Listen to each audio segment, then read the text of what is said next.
क्या रविंद्र सिंह भाटी बनेंगे कांग्रेस के दूसरे पायलट? जी हाँ, सही सुना आपने। मैं ये इसलिए कह रही हूं कि इन दिनों कांग्रेस और बीजेपी में दल बदल का गेम चल रहा है। और दूसरी तरफ पायलट ने जहां लोकसभा चुनाव के लिए मना कर दिया है, पार्टी उन्हें मनाने की पूरी कोशिश कर रही है, क्योंकि वो जानती है कि बिना पायलट और गहलोत के चुनाव जीतना मुश्किल है। और इसी बीच बागी भी राजनीतिक मैदान में उतरने को पूरी तरह से तैयार हैं। और बाड़मेर जैसलमेर जैसी हॉट सीट पर रविंद्र सिंह भाटी ने राजनीतिक गलियारों में हलचल मचा रखी है। अब चर्चा यह है कि राहुल कसवा के बाद रविंद्र सिंह भाटी भी कांग्रेस ज्वाइन कर सकते हैं। अब इस बात में कितनी सच्चाई है और क्या यह संभव है, और अगर है तो किस तरह से बदल जाएंगे राजनीतिक समीकरण राजस्थान की राजनीति के, सब कुछ बताऊंगी आपको डिटेल में इस वीडियो में, इसलिए बने रहिएगा आखिर तक मेरे साथ। नमस्कार, मैं हूं चेतना शर्मा आपके साथ और आप देखना शुरू कर चुके हैं राजस्थान संवाद।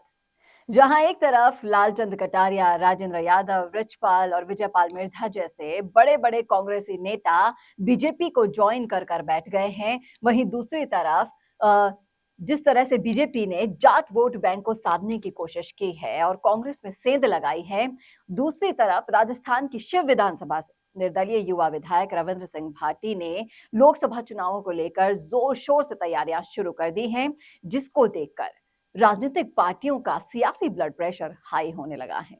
लोकसभा चुनाव की तैयारियों के बीच Barmer Jaisalmer Lok Sabha seat hot seat है, ये सभी को पता है। बीजेपी ने यहां से केंद्रीय मंत्री कैलाश चौधरी को फिर से चुनावी मैदान में उतार दिया है और अभी तक कांग्रेस ने वहां उम्मीदवार की घोषणा नहीं की है। इसी बीच रविंद्र सिंह भाटी की एक तस्वीर सामने आती है, जिसमें वो कांग्रेस के कद्दावर और सचिन पायलट के करीबी नेता माने जाने वाले हेमाराम चौधरी से मुलाकात करते हुए नजर आते हैं। हालांकि विधानसभा चुनाव की बात करें तो रविंद्र सिंह भाटी के निर्दलीय चुनाव जीतने के बाद अब लोकसभा चुनाव लड़ने की सियासत ने कई सारी चर्चाएं छेड़ रखी हैं। इसी बीच इस तस्वीर ने उन चर्चाओं में तड़का लगाने का काम किया है। बाड़मेर जैसलमेर सीट पर नए समीकरण और नए सियासी संबंधों की कहानी ये तस्वीर बयां कर रही है। और रविंद्र सिंह भाटी जिस तरह से बाड़मेर जैसलमेर लोकसभा क्षेत्र में लोगों के साथ संवाद कर रहे हैं, अपनी देव दर्शन यात्रा के दौरान उनकी मंशा जान रहे हैं, उनसे मेल मिलाप कर रहे हैं, उसे देखकर लग रहा है कि राजनीतिक भूचाल आने वाला है।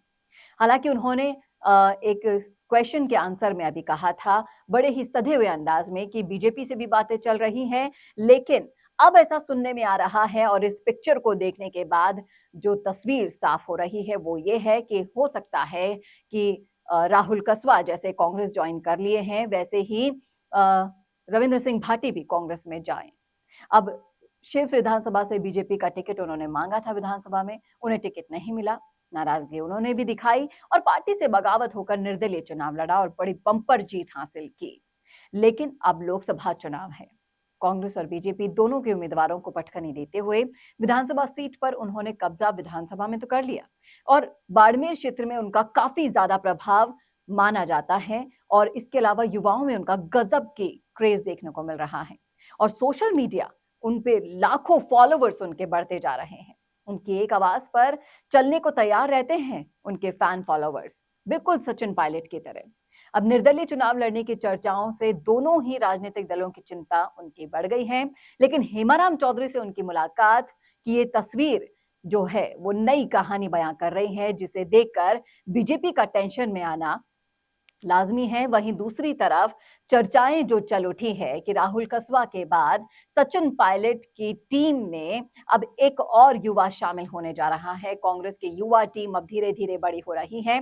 निर्मल चौधरी, राहुल कसवा और अब अगर रविंद्र सिंह भाटी आते हैं तो बड़ी ही तेजी से जो राजनीतिक समीकरण है राजस्थान के बदलते हुए दिखाई दे रहे हैं। और जो हॉट सीट पर है, चाहे से वो बाड़मेर जैसलमेर सीट हो, टोंक विधानसभा हो, ये सारी सीटों पर समीकरण बखूबी बदल जाएंगे, क्योंकि ये जो दल बदलगी हो रही है, नेताओं का आना जाना लगा हुआ है। इनसे एक सीट तो साफ है कि अब की बार जो लोकसभा चुनाव हैं वो काफी दिलचस्प होने वाले हैं, लेकिन ये होगा या नहीं ये तो आने वाला वक्त बताएगा। लेकिन आप जरूर बता सकते हैं कि अगर ऐसा होता है तो किस तरह से बदलेंगे कांग्रेस और बीजेपी के लिए राजनीतिक समीकरण। सब कुछ बताइएगा, डिटेल में रखिएगा अपनी राय कमेंट बॉक्स में।